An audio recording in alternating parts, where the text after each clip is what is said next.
Então, pessoal, vamos lá.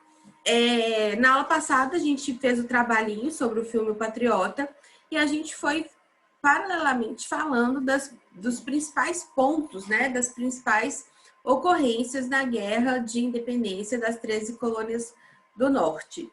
É importante, em um primeiro momento, a gente só lembrar aqui que nós estamos falando das colônias do Norte, né? Porque, diferente das colônias do Sul, as colônias do Norte, elas tinham a intenção de povoamento, elas tinham agricultura em forma de policultura, né? Cada fazendeiro produzia aquilo que lhe convinha, né? Fazia trocas com os outros, enquanto as colônias do Sul, por exemplo, eram uma monocultura, igual no Brasil mesmo, né? No Brasil, esse sistema, né, de plantation, que é monocultura, latifúndios, grandes proporções de terras para poucas pessoas e trabalho escravo. As colônias do Norte, ela tinha a intenção muito mais do que explorar, né? Muito mais do que exploração.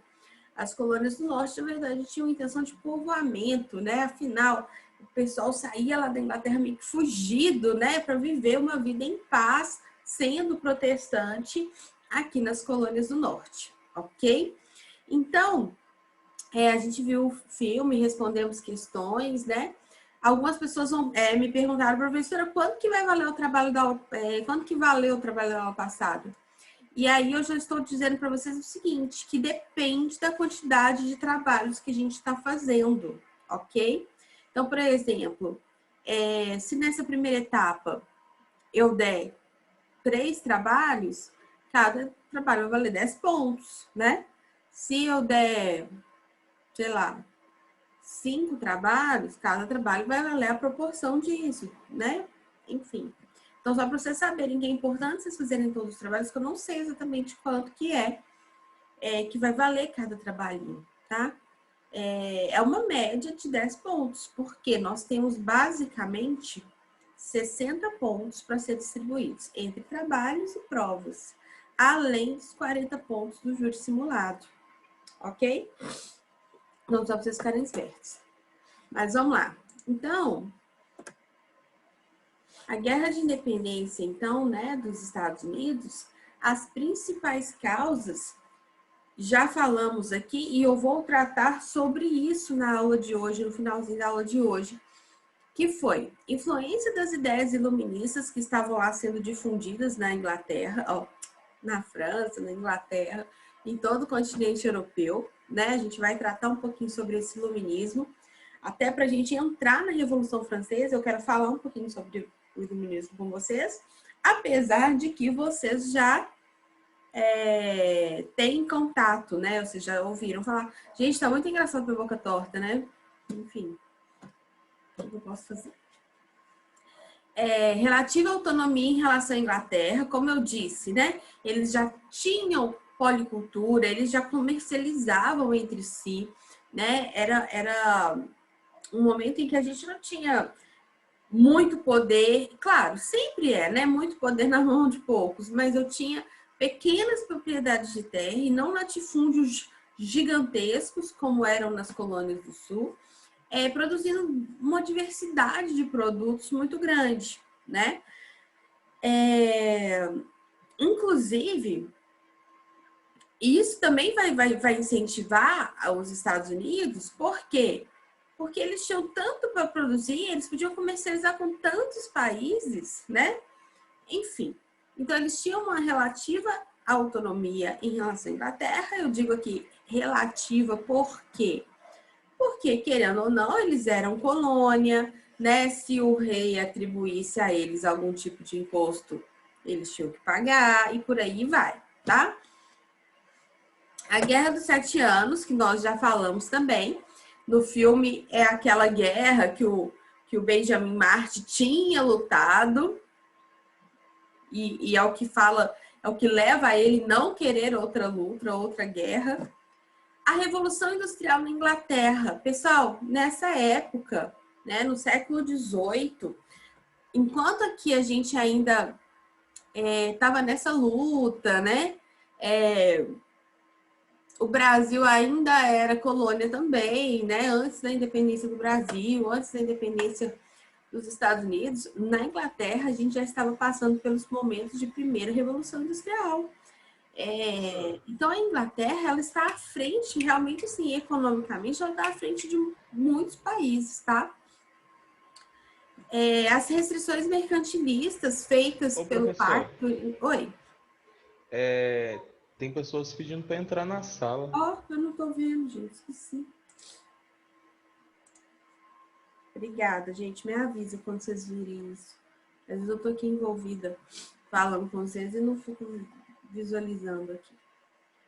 Mas foi a Jéssica. Oi, Jéssica. Oi, professora. Eu tô assim, ela esqueceu de mim. Esqueci mesmo, porque se não fosse os meninos avisando que tinha alguém tentando entrar na sala, eu tava aqui dando aula, falando, só olhando pra carinha aqui, né? Pra minha carinha, pro nome de vocês, porque vocês nunca estão aí. Só as fotinhas, né? Já falei, gente. Um tempo a gente muda isso, a senhora vai ver. Daqui a um tempo a senhora vai cansar de ver os Muda nossos não coloca rostos. É só esperança ano que nela vem não, que que não vai ver, muda não. quando for presencial. Eu tô aqui toda tendo que falar com a boca toda torta e vocês não podem nem aparecer o rostinho pra mim. Mas tudo Ah, bem. presencial a senhora vai ver a gente toda hora, pode ficar tranquilo. Né? Tá certo. Só eu que encho o saco de vocês, eu tenho certeza. Então, professor, quer que vocês colocam o rostinho. Agora eu vou ficar Todos os muito, professores. vou ficar Todos, muito todos, tá, brava professora? Todos. se eu ficar sabendo que vocês ficam com o rostinho na aula dos outros e não ficam na minha, hein? E, Oh, professora, então fica tranquila, porque a gente não aparece em nenhuma aula. eu vou perguntar para os professores. Verdade, Saber, eu Sara. Pode ficar tranquila, professora. Então, Somos tá bom. fiéis à senhora, então por isso a gente esconde os rostos. Pode ficar tranquila. Tá bom, então beleza. Gente, é sério, eu tô olhando para mim, conversando aqui. Tá muito feio, né? Porque eu tô conversando, olha, minha boca vai para um lado só. Mas tá tudo bem. Vamos lá. Sem problemas. Jéssica, falando nisso, você que não fez o trabalho, né? Na aula passada, não Eu foi? fiz, uai. Então, Eu fiz, é a outra professora. Jéssica. São duas Eu Jéssicas. participei da aula, falei do trabalho patriota, Não, participei sim. gente, é só porque tem uma outra Jéssica que me mandou uma mensagem falando que não podia estar na aula passada. Por isso ela não tá aqui hoje também. Eu só, Deve Ah, ser a tá, eu Jota. pensei que era eu, já até assim, eu só queria confirmar, enfim, porque como são vocês duas, eu nunca sei quem que é. Mas ok, não tem problema. Falando de pegar o caderninho aqui. Um minutinho só. Se eu morrer do coração, é culpa da senhora, viu? É isso, gente. Vocês fazem um terrorismo, gente. Vocês fazem um terrorismo. Ou é nós ou a senhora? Eu não faço terrorismo. Aham, Por que eu faço terrorismo? imagina, Ó, imagina. tô procurando um caderninho de anotações aqui. E minha luz tá que pisca. Bom, enfim. Não sei também. Falando que eu tenho que até anotar a presença de vocês hoje também. Em termos de participação. Vamos lá. Tô desfocado. Estamos desfocados aqui. Vamos lá. Então, parte colonial, óbvio, né? Que se os Estados Unidos eram colônia da Inglaterra, a Inglaterra queria que eles comercializassem só com eles, né? Impunha restrições, eles não comercializarem com outros países e por aí vai. Já falamos da lei do açúcar, lei do selo, a lei do chá e das leis intoleráveis, né? Que foram leis que levaram, então, a população a ficar cada vez mais revoltada aí com a Inglaterra, né? Com o rei Jorge, que estava lá a quilômetros do outro lado do oceano, mas estava impondo restrições além do que eles queriam, né? E a vontade, né, gente, de ser livre. Eu acho que só de, não sei, né, aquele sentimento, assim, de falta de liberdade é muito tenso, né? Assim, Imagina, tudo que você for fazer, você depender de outro país para autorizar. Agora, as ideias iluministas, elas vão estar rodeando ali toda a Europa. Nós vamos falar aqui dos principais autores que influenciam o iluminismo. E essas ideias chegam. E aí eu até comentei com vocês, né? Acho que comentei. No filme tem aquele Jean-Baptiste, não tem? Que é o francês, que fica na milícia junto com o Benjamin Martin. Ele também representa uma figura histórica, né? Tem esse Jean-Baptiste nessa história aí da guerra de independência, que foi uma pessoa muito importante, trazendo, sim, essas ideias do iluminismo também aqui para a Inglaterra, para os Estados Unidos, né? Mas beleza, eu coloquei no slide só para vocês fixarem, tá? Assim, a gente já falou, já tratamos sobre esses assuntos, mas eu acho interessante vocês fixarem aí de alguma forma. Pessoal, então falei que a aula de hoje, então, a gente ia pegar a Declaração de Independência dos Estados Unidos e ia pegar a Constituição norte-americana também, né?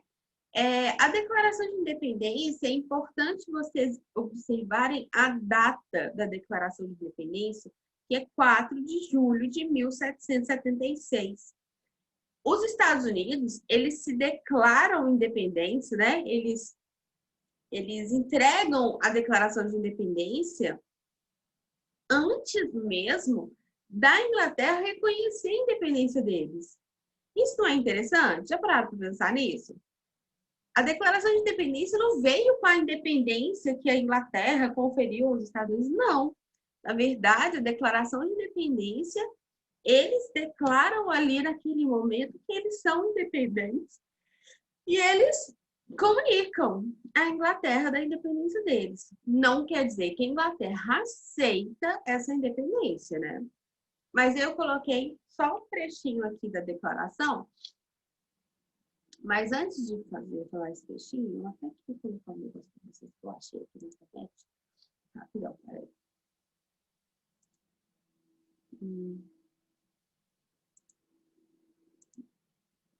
É um filme também que eu nunca assisti, mas... Diziam que mulher deve ter vergonha de ousar, de saber viver muito bem. Mas que eu achei interessante. Chama Sons da Liberdade, o filme. Não sei se vocês já assistiram, eu não assisti. Estão vendo aí? Sim. A resolução pela independência está pelos presentes aprovada.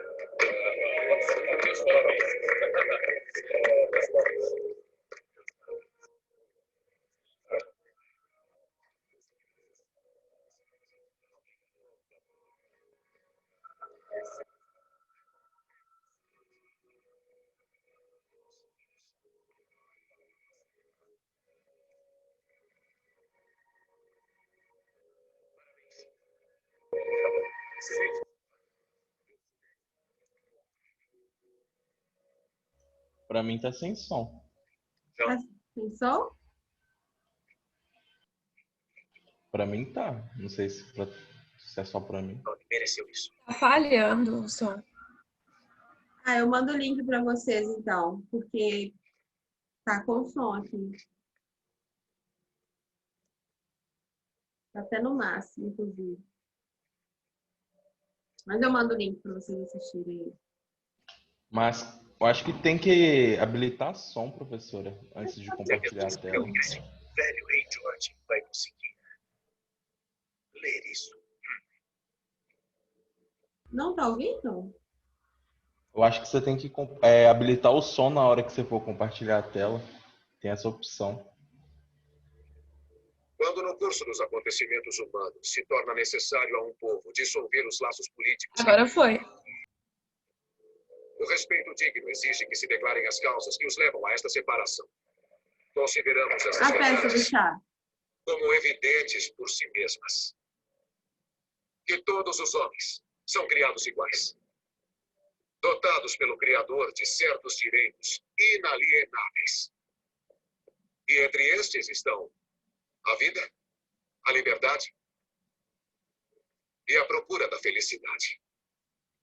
Para garantir esses direitos, governos são criados entre os homens, derivando seus justos poderes do consentimento dos governados.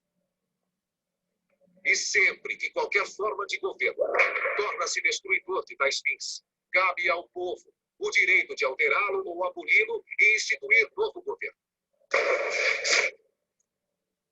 Portanto, nós, representantes dos Estados Unidos da América, em nome e pela autoridade do bom povo destas colônias, publicamos e declaramos solenemente que estas colônias unidas são e de direito têm de ser Estados livres e independentes, que estão desobrigados de qualquer vassalagem para com a coroa britânica e que todo vínculo político entre eles e a Grã-Bretanha está e deve ficar totalmente dissolvido. E em apoio a esta declaração, plenos de firme confiança na proteção da divina providência, empenhamos mutuamente nossas vidas, nossas fortunas e nossa sagrada honra.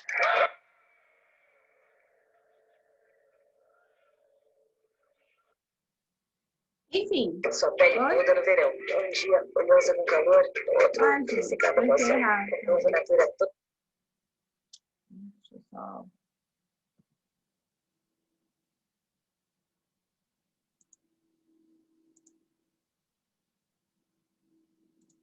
Enfim, pessoal, coloquei esse trechinho aí, vou mandar o link para vocês aqui no chat, mas para vocês...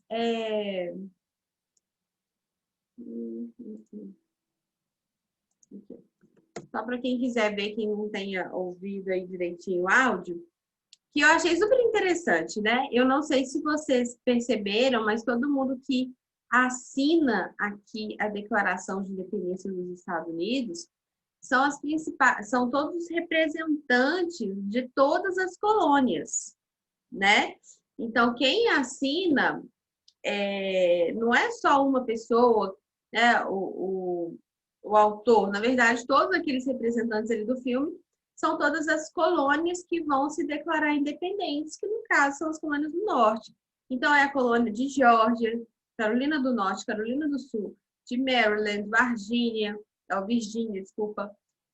Pensilvânia, Nova York, Nova Jersey, New Hampshire, Massachusetts, Providence e Connecticut. Alguns nomes já mudaram, assim, atualmente, né? Mas, por exemplo, Providence, na verdade, hoje chama New Haven. Enfim, não importa. Aí, o que eu quero comentar com vocês? Então, que essa declaração foi meio que depois do filme que a gente viu, ok? Quando eles conseguem, assim, as primeiras vitórias e tudo, eles fazem a declaração de independência dos Estados Unidos. Mas a guerra de independência, principalmente em relação às demais, né, assim, porque a Inglaterra continua avançando em alguns locais e tudo, e ela só vai reconhecer a independência dos Estados Unidos em 1783, tá? 1783, com o Tratado de Paris.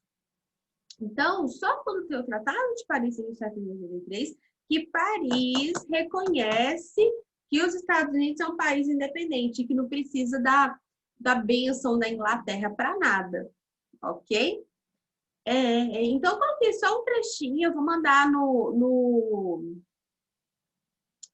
WhatsApp de vocês, o texto inteiro, tá?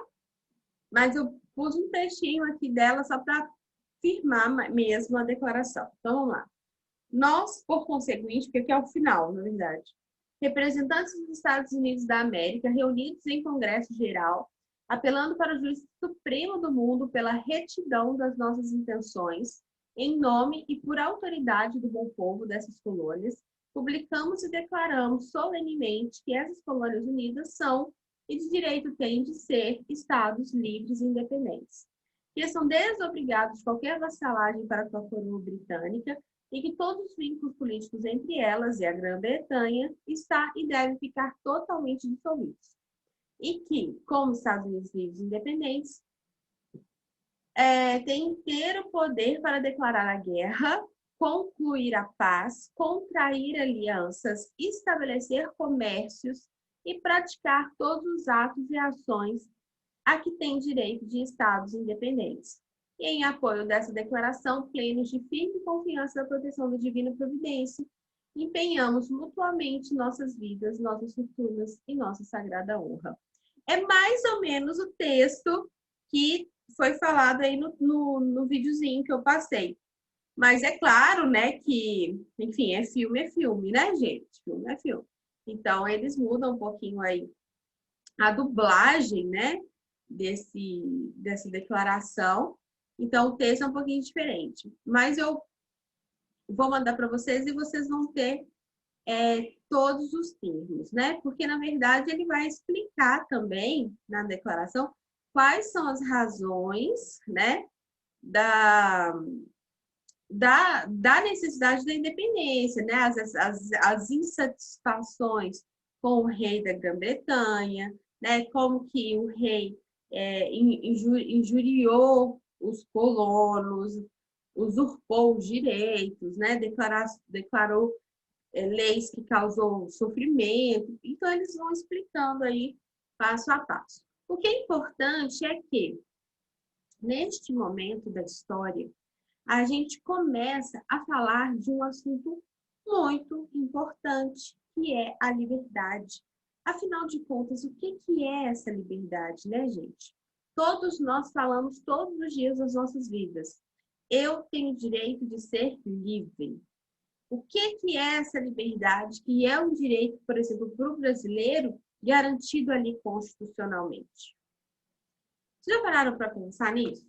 A gente fala muito, né, de liberdade, de igualdade, de fraternidade, que seriam, a gente vai falar sobre esses temas aí até da Revolução Francesa. Mas vocês já pararam para pensar na complexidade que é você ser livre, né?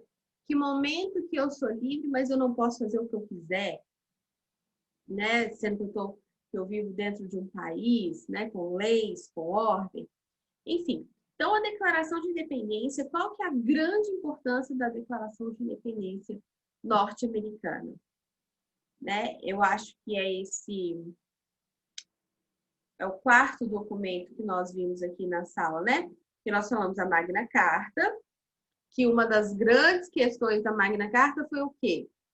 Falar assim, rei, não existe mais poder, você não é o poder absoluto, você tem que obedecer a uma ideia, né? Assim, que existe algo que está acima de você, que seria uma ideia de Constituição, a Magna Carta. Depois a gente vai ter a Lei de Habeas Corpus na Inglaterra, que vai falar sobre a defesa da liberdade, né?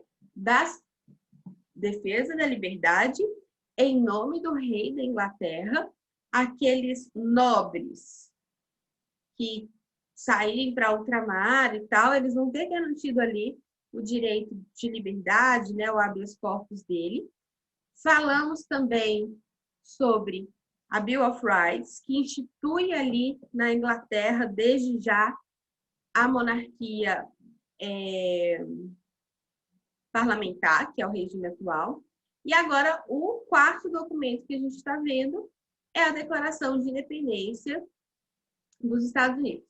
E ela vem como um documento muito importante, por quê?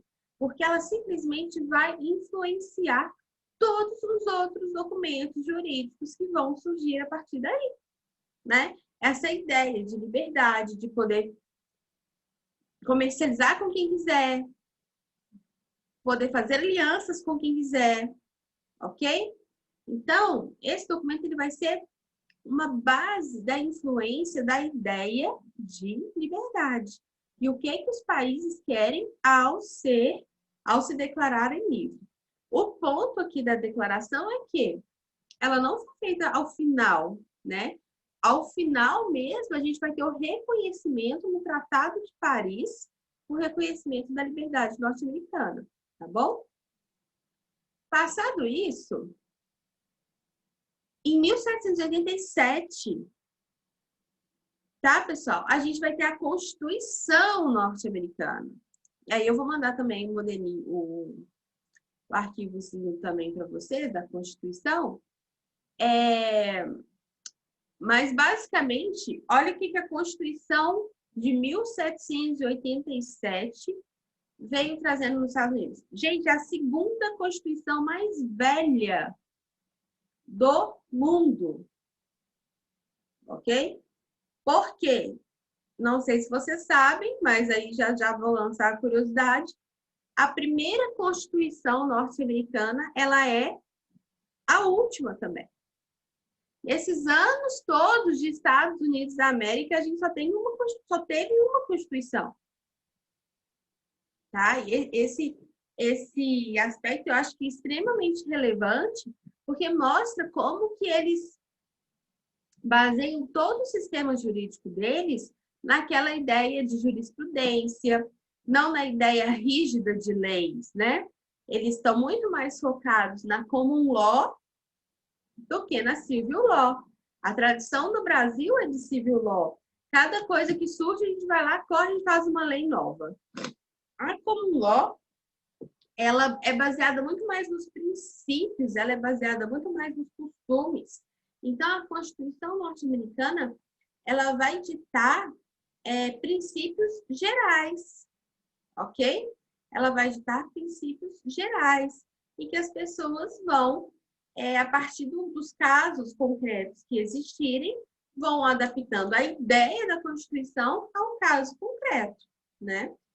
Enfim, então, as inovações que a Constituição norte-americana trouxe em 1787 foram, né? Coloquei, determinou que a forma de governo fosse uma república presidencialista federativa. Então, eu não falo aqui de monarquia. Os Estados Unidos nunca teve um monarca. Na verdade, o único monarca que existiu era o rei da Inglaterra, o rei da Grã-Bretanha, que se considerava o rei dos Estados Unidos, né? Mas, enquanto país livre, os Estados Unidos nunca teve Inglaterra, nunca teve rei, né? O Brasil, mesmo livre, a gente teve um imperador. E aqui, então, república, não é monarquia. Presidencialista, presidente. Federativa, ou seja, uma união de estados, né? O estado da Virgínia, o estado de Carolina do Norte, o estado de Massachusetts, eles se unem e fazem uma federação, igual aqui no Brasil, né? O poder estaria dividido em executivo, legislativo e judiciário. Então, aqui, olha que interessante isso, gente, isso é muito importante. Se na Inglaterra, lá com a Revolução Inglesa, que nós vimos na aula retrasada, estão lembrando aí, né? Revolução Inglesa. Com toda a Revolução Inglesa, eles denominam, então, que é uma monarquia parlamentarista. Vocês lembram disso? No momento que eles falam monarquia parlamentarista, basicamente, o sistema de governo é diferente dessa república federalista que vai surgir. Então, é o modelo, é a primeira vez que uma república presidencialista federativa se impõe no mundo e vai ser modelo, inclusive, para o Brasil no futuro, né? Hoje, nós temos, na nossa Constituição de 1988, a instituição de uma república federalista e presidencialista. Então, as bases estão aí, ó, na Constituição de 1787 dos Estados Unidos. E aí pergunto, por que, professor, que a gente tem que estudar a Constituição norte-americana? Né? Por que isso tem a ver com a minha vida? Tem tudo a ver, né? O nosso Estado hoje, ele se molda a partir da Constituição norte-americana. Ok? Enfim, então vamos lá. Unificou o sistema monetário e de medidas que seria utilizado, né, dentro dos Estados Unidos, que todos os estados, né, por meio de seus governantes, deveriam respeitar os direitos individuais dos cidadãos. Estabeleceu o sistema bicameral, igual aqui no Brasil também, Câmara dos Deputados e o Senado, né, que se compõe aí em Congresso Nacional. Criou-se a Suprema Corte, que basicamente é o STF aqui no Brasil. E o chefe de Estado e de governo seria, então, eleito pelos cidadãos, né? Na figura do representante. Ô, gente. Aí, ó.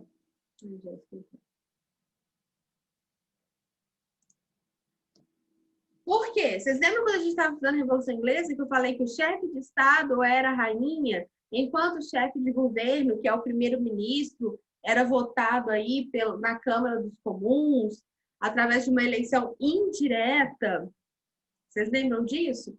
Aqui muda tudo. O chefe de Estado e chefe de governo vão ser representados por uma pessoa só, pelo presidente da República, que é o mesmo caso aqui do Brasil, né? Nosso chefe de Estado e chefe de governo é o presidente. Eles representam em uma única pessoa as duas funções. E o mais interessante é o voto livre, desde já. Não é Câmara, não é voto indireto. Aqui os cidadãos livres já começam a votar pelos seus representantes, ok? Tudo bem, gente? Tá dando para entender aí? Tá chato? Professora, quem eram os cidadãos? Quem que era? Todas as pessoas que moravam dentro do Estado. É porque aqui no Brasil tinha uma regrinha de 21 anos, branco, e blá, blá, blá, blá, não era, não? Discordo, Sara, discordo disso, viu? Porque é o seguinte, aqui no Brasil, você vai ser cidadão de pleno direito, né? Que pode votar. Por exemplo, hoje a gente pode votar nem é com 18, é com 16, né? Então, por exemplo, com 16 anos, você já está exercendo seus poderes políticos. Com 21 anos, eu tenho direitos, por exemplo, eu vou ter algumas, na verdade, nem direito, deveres, né? Por exemplo, se eu cometo um crime, eu já sou maior de idade, penalmente falando, né? Com 18 anos, eu já posso ser preso. Então, eu não acredito e eu discordo plenamente, eu não sei aonde que você estudou isso, aí a gente pode discutir isso também, se você quiser, falar que cidadão é só acima de 18 anos. Você concorda? O cidadão brasileiro, ele tem direito a tudo. Todos nós somos cidadãos. Tá? Eu acho assim que claro que existem algumas restrições de idade que vão limitar aqui as minhas obrigações, né? Eu não vou ter, por exemplo, o direito de voto. E mesmo antes dos 18, o voto vai ser facultativo, mas já é um direito de voto. Ok? Alguns atos da vida civil eu só posso ter acima dos 18 anos. Então, por exemplo, sei lá, não posso dirigir antes dos 18 anos, né? Então, talvez por isso que se fala de cidadão de pleno direito. Mas eu não concordo que não existe, não é cidadão, né? A própria criança e adolescente, talvez meu filho está tentando abrir a porta. A própria criança e adolescente tem um estatuto da criança e adolescente, né? Por exemplo, eles têm leis, eles têm direitos. Por que eu não vou falar que eles não são cidadãos? O que você acha disso, Sara? Entendi. Você concorda? Você discorda? Concordo. Né? Porque eu falo assim, às vezes a gente tem essa sensação de, eu não sou cidadão. Não, eu sou. Eu posso não ter todos os direitos que a Constituição Federal permite a todos os cidadãos, por eu ser menor de idade. Mas eu sou cidadão. Eu não vejo dessa forma, não. Tá bom? E aqui o cidadão livre é o cidadão livre mesmo, é o cidadão de voto, mesma coisa. Nos Estados Unidos, diferente daqui, o voto já há muito tempo já era desde os 16 anos. Mas isso aí é muito mais são restrições. Por exemplo, até para você ser presidente da República, você não pode ter 18 anos, né? Então, assim, todo cidadão tem direito a ser presidente da República? Não, não é todo cidadão. É o brasileiro nato, aquele que nasceu no Brasil, acima de 35 anos, né? E você fala assim, não, professora, eu tenho 18, eu quero ser presidente da República, se eu não posso ser, então eu não sou cidadã. Não, você é cidadã, você só não pode se eleger para o cargo de presidente da República, mas isso não te tira o direito de ser cidadão, tá bom? Minha opinião, acho que, né, eu não sei se tem alguma visão diferente disso. Então, cidadãos livres seriam cidadãos de voto. Esses cidadãos livres aqui que você está perguntando, né? Aquelas pessoas que teriam direito de voto. Não é um menino de 5 anos ali que vai poder votar. Mas no momento que ele puder votar, ele vai eleger aí o chefe de Estado de governo na figura do presidente da República. Beleza? Isso, pessoal, a Constituição são os principais pontos. Não é que ela só teve isso, né? Mas os principais pontos dela. E aí, quando foi em 1791, ela sofreu a primeira emenda. E a primeira emenda, ela incorporou a Declaração de Direitos Humanos, né, a Bill of Rights, e ela foi acrescentada à Constituição pela primeira emenda, com alguns direitos básicos, que aí a gente fala que a primeira emenda dos Estados Unidos ela é muito importante, isso é citado muito no filme. De acordo com a primeira emenda da Constituição Federal, né, aqui eles tratam muito mais dos direitos, não só das obrigações, mas dos direitos do ser humano, né?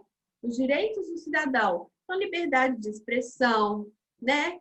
Liberdade para praticar a religião, manter o silêncio durante uma interpelação policial, né? Ninguém é obrigado a produzir provas contra si mesmo. Então, se eu quiser fechar a boca e ficar caladinho, beleza, isso não pode ser usado contra mim, né? Incluir emendas à Constituição quando fosse estritamente necessário, tá?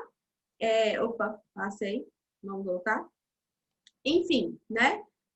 O que eu quero comentar com vocês é que a Constituição, ela já é um documento, então, que vem trazendo todas essas inovações e, ao mesmo tempo, ela é a mesma desde sempre, gente, né? Ela vem com várias emendas, ela vem com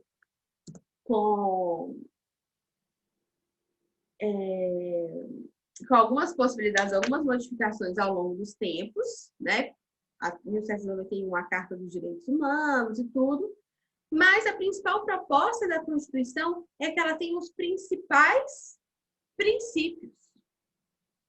Sabe quando a gente fala assim, princípio constitucional da liberdade, princípio constitucional da igualdade, são os princípios. Em que o nosso ordenamento vai basear? Eu tenho leis diferentes, inúmeras. Inclusive nos Estados Unidos, né? Uma coisa importante por exemplo, no Brasil, a nossa lei penal, quem cria a legislação penal, gente? Quem cria a legislação penal? É os municípios, são os estados ou é a União? A União. A União. Então, o que é crime aqui em Minas Gerais, o que é crime aqui em Belo Horizonte, também vai ser crime no Rio de Janeiro, né? Nos Estados Unidos, por exemplo, isso é diferente, né? A lei penal, ela é estadual. Olha que interessante. Vocês sabiam disso? Sim. Né? Ou seja, claro que sim, né? Que a gente sempre fala sobre isso. Mas então, o aborto é crime em alguns estados, outros estados, o aborto já é liberado. Fumar maconha é crime em alguns estados. Porte de arma é crime em alguns estados, né? Então, por exemplo, isso é diferente. As legislações, elas são criadas aos montes, mas o princípio, né? O tema, né? Os principais ideais aqui da Constituição Federal, ela vai estar aqui e não se muda isso que está na Constituição, tá bom? Eu falei que era a segunda Constituição mais velha do mundo. A primeira Constituição em vigor, gente, é em vigor, tá? Mais velha do mundo é a República de San Marino, de 1600. Ela está em vigor até hoje, né? Então, a gente tem 27 emendas à primeira Constituição. Aqui no Brasil, a gente já teve 8 mudanças de Constituição, né? Dentre elas, só que da Constituição de 1988, eu não estou muito atualizada, mas, se não me engano, são 102 emendas até hoje. Vou dar uma pesquisada, deve ter mais, 103. Emendas, quantas emendas que a gente já tem?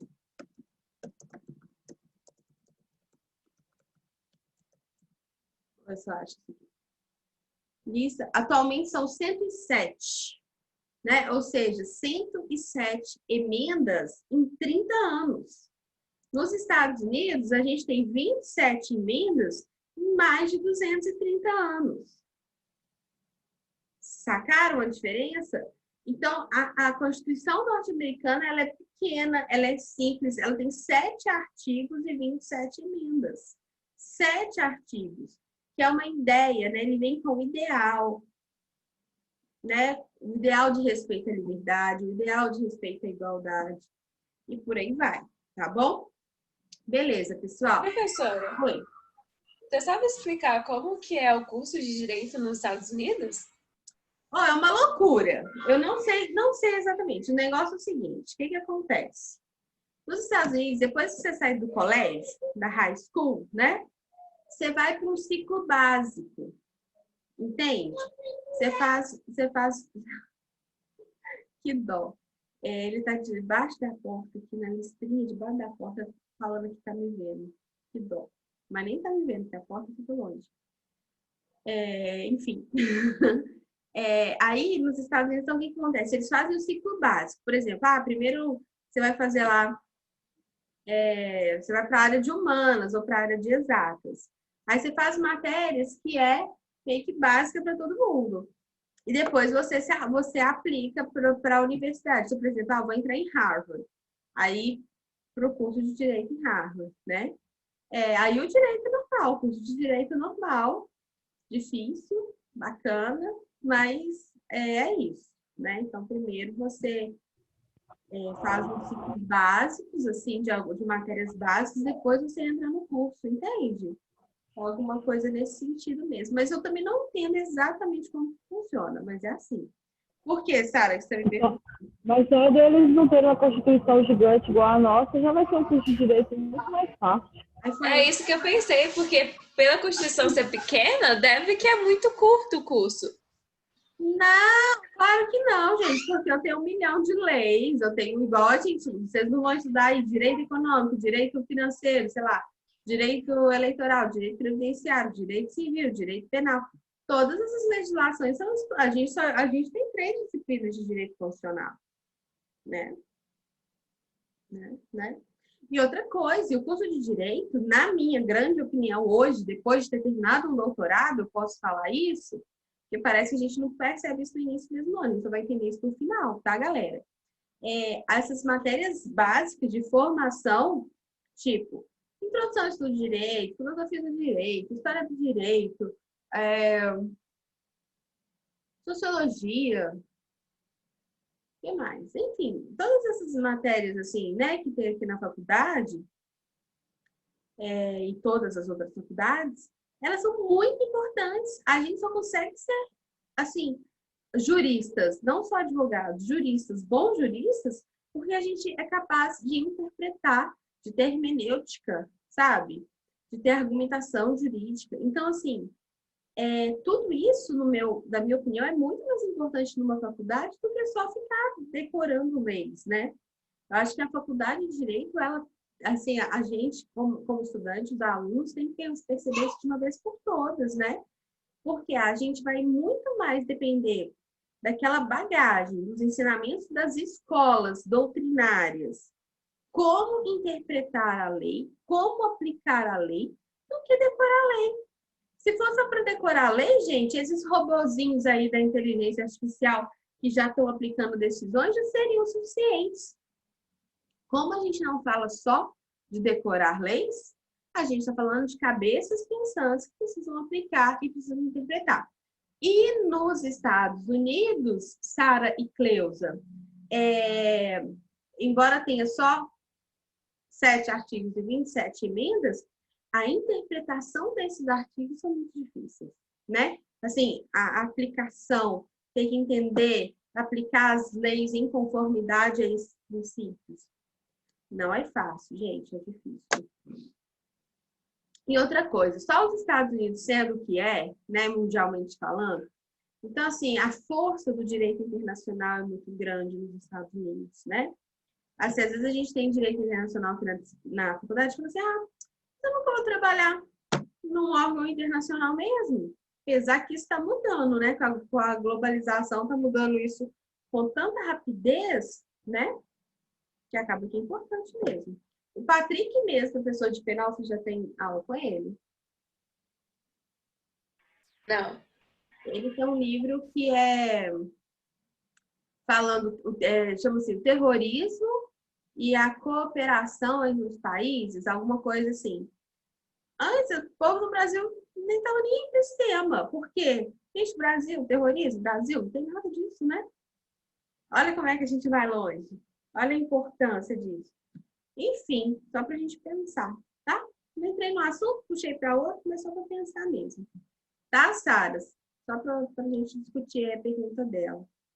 Mas é super chique, né? O povo que estuda. Tem gente que faz direito aqui, depois eu vou. Quem tem, né? Eu já conheci pessoas, por exemplo, que têm cidadania americana, que fez curso de direito aqui e depois fez curso de direito lá. Quem é advogado no Brasil não consegue ser advogado nos Estados Unidos, tem que fazer uma nova habilitação, né? Igual médico. Quem é médico no Brasil não necessariamente consegue ser médico nos Estados Unidos, tem que fazer uma nova diplomação. Ok? E vice-versa. Beleza? Ok. Então aí, só tomar uma aguinha aqui.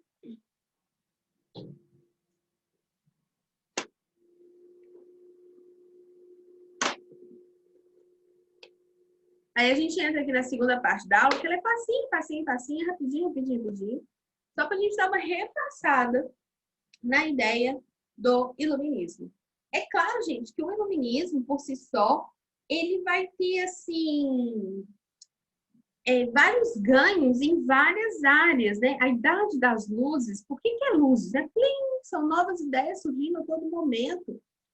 E o cientificismo, né? Assim, a gente está falando de descobertas, tipo, enquanto a gente está falando aqui da parte de direito, da parte teórica, da parte histórica, a gente está falando que Newton estava descobrindo as leis da gravidade, a lei da gravidade. Então, o iluminismo, ele vai influenciar, sim, as revoluções aqui, tudo da Idade Moderna, né, do século XVIII, mas ele vai influenciar o avanço em tudo quanto é área, nas ciências, na biologia, na química, na física, sabe? Na filosofia, na psicologia, e por aí vai. Então, é claro que os autores que a gente foca aqui o iluminismo, eles são importantes para a gente aqui, na história, na formação dos estados, né? Principalmente na formação dos estados. Mas, obviamente, né? Que a gente vai ter herança do iluminismo em em todas as áreas, né? No Brasil, nos Estados Unidos, né? Essas ideias que eram iluministas chegaram por importação. Mas, se essas ideias que vieram por importação conseguiram levar os colonos norte-americanos, né? A buscar pela sua independência, né? Você imagina essas ideias rolando na Europa. O que elas estavam fazendo, o que eles estavam modificando aí nos governos europeus. Ok? Pensem nisso. Então, vamos lá. Antes de mais nada, gente, o que foi o iluminismo, né? Ele é um movimento cultural e filosófico que se desenvolveu no século XVIII na Europa pela crítica da ordem política, social e religiosa vigente, tá?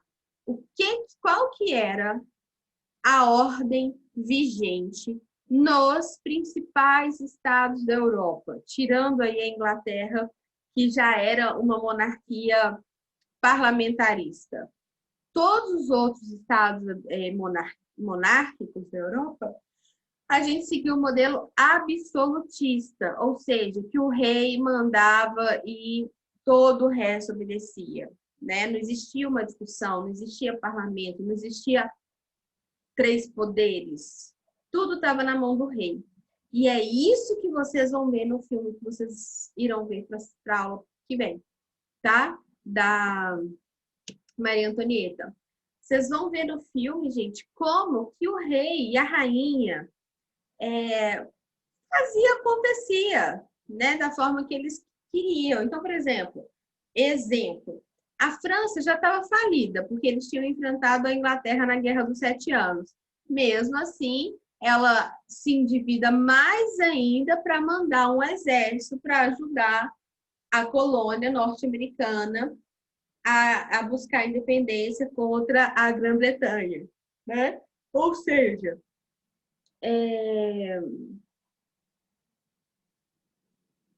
o rei não estava... Assim, era a opinião dele, né? É claro que ele tinha ali os conselheiros e tal, mas ele não tinha que... Tipo, a sua ideia tinha que ser autorizada pelo parlamento. Não existia isso.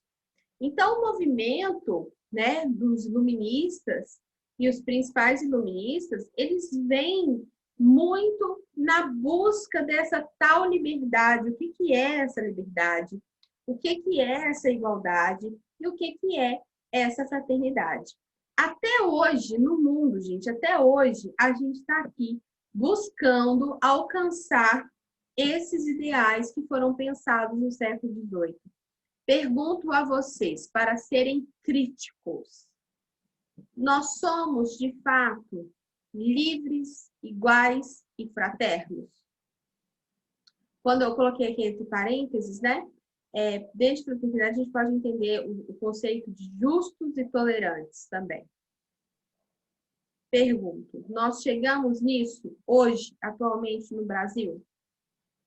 Nós somos livres, iguais e fraternos? O que vocês acham?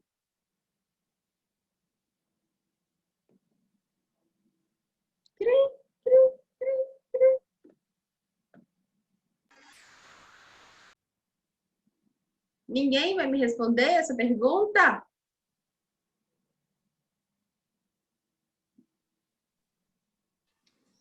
Acredito que não.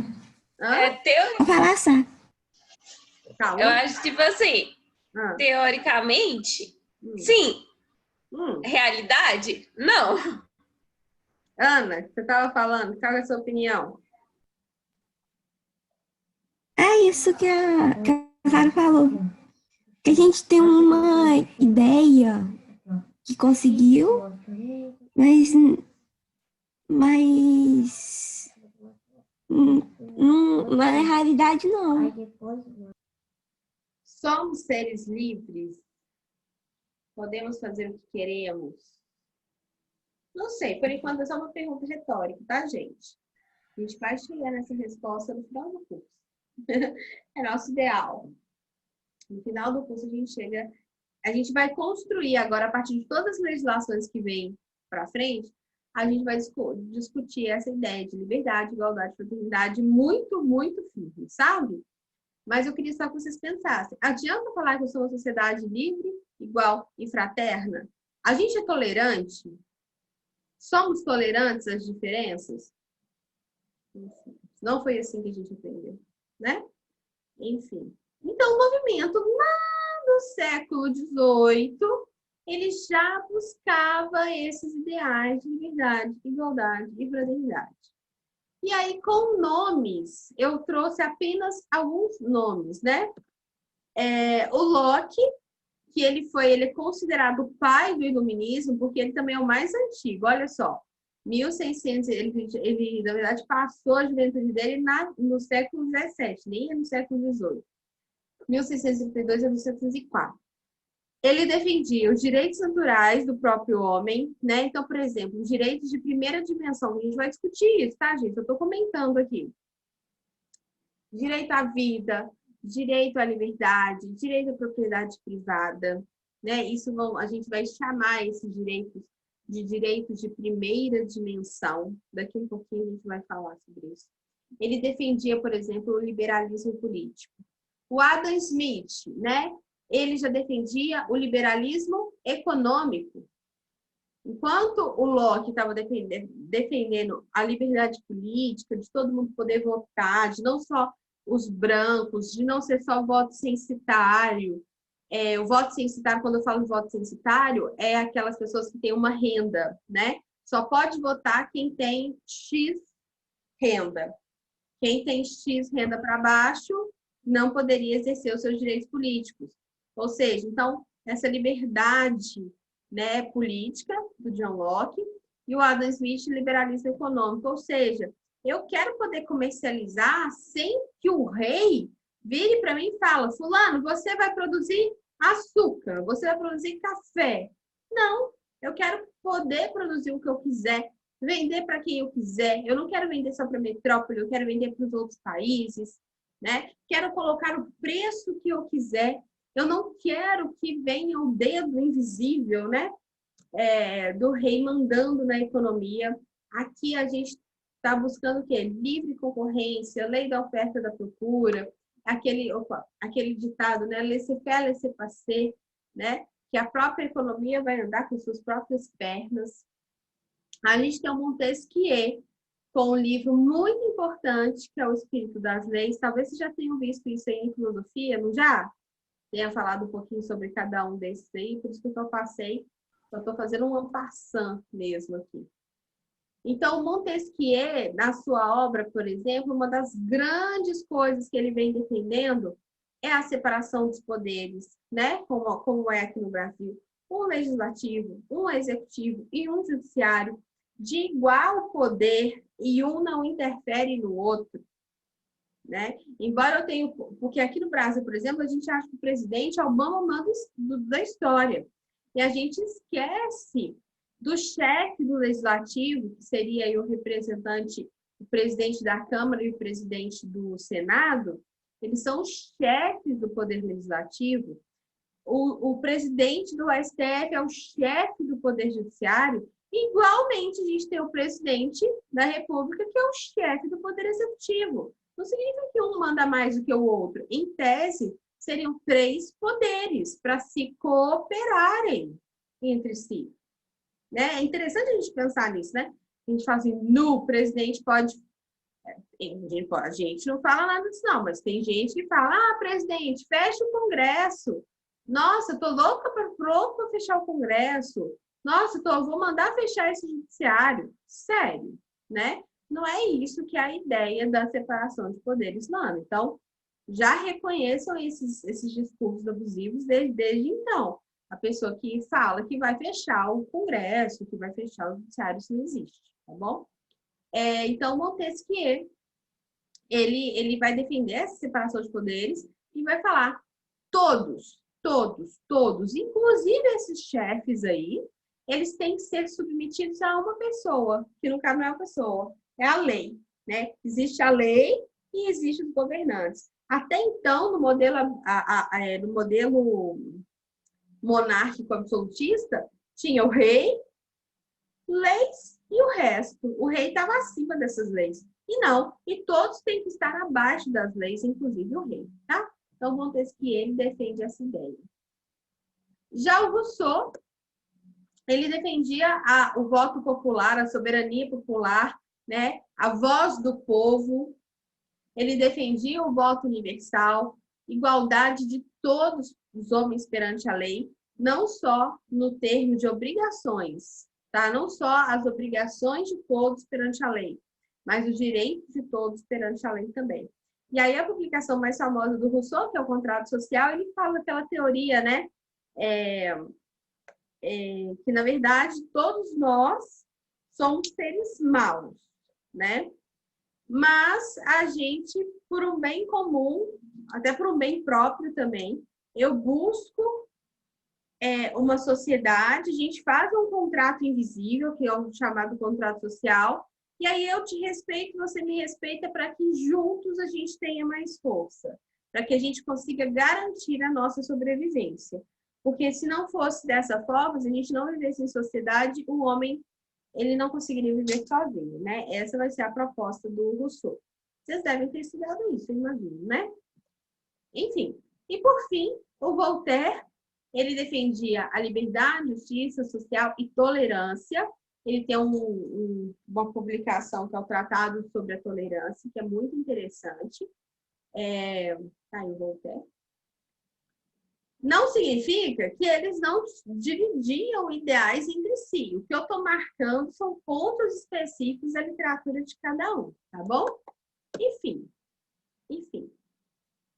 Então, pessoal, na verdade, é claro que eu não estou falando aqui pormenorizado o que cada um desses autores, né? Nem vou mandar vocês lerem, né?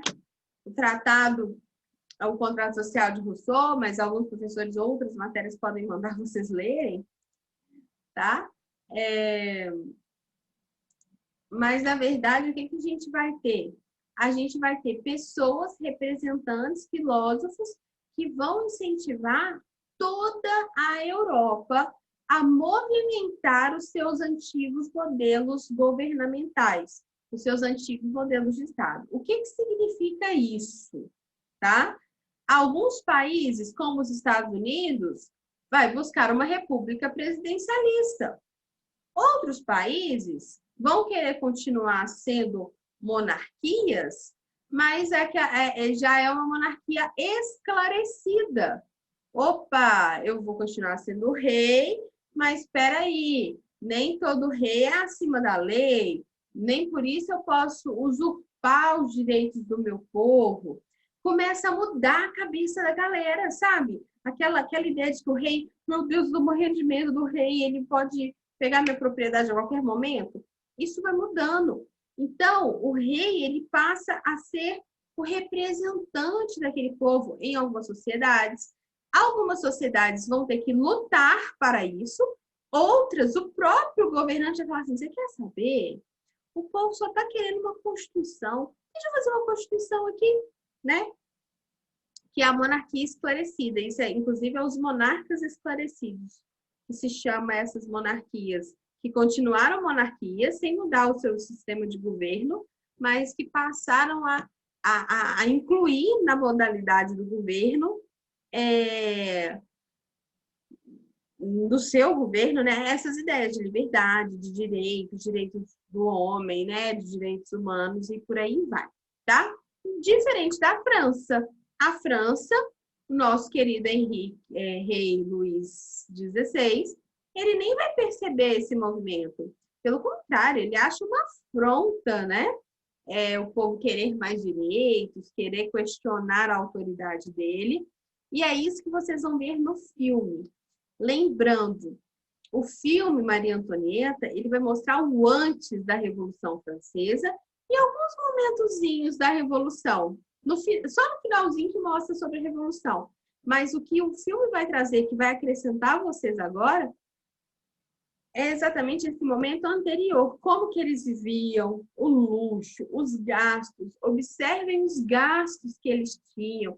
Joias, comidaria, roupa, festas, jogatina. Numa França já falida e com fome. Em que o povo estava passando fome. Então, isso aí vai caracterizar o que vocês vão ver no filme, para na próxima aula a gente entrar com tudo aí na Revolução Francesa.